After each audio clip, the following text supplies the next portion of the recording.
Europe 1, 7h12, Thomas Soto. Et je me tourne vers vous, Nicolas Barret, directeur de la rédaction des Échos. Bonjour. Bonjour Thomas. C'est le grand sujet d'inquiétude dans les capitales européennes. Que faire face au projet de Donald Trump qui veut taxer les importations de 20%?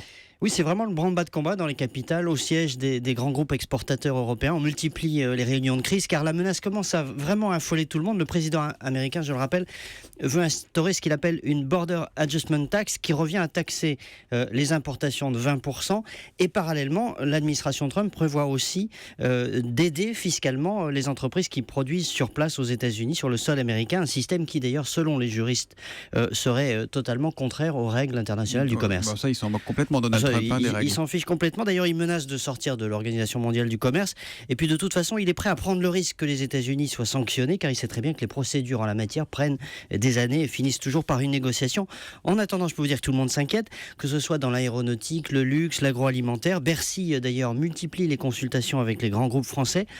On cherche la parade, car en fait le projet de Trump, qui doit être encore voté par le Congrès, revient à déclencher une sorte de guerre fiscale mondiale. Guerre fiscale mondiale, c'est-à-dire C'est-à-dire, Trump ne veut pas seulement taxer les produits importés, il veut en même temps baisser massivement l'impôt sur les sociétés, qui est très élevé aux États-Unis, pour faire revenir les sociétés américaines aux États-Unis, sur le sol américain. Il veut donner un avantage fiscal massif à ces entreprises et forcément, l'onde de choc sera mondiale. S'il passe à l'acte, si le Congrès vote tout ça, c'est sûr que l'Europe ne pourra pas rester inerte. Nous devrons riposter.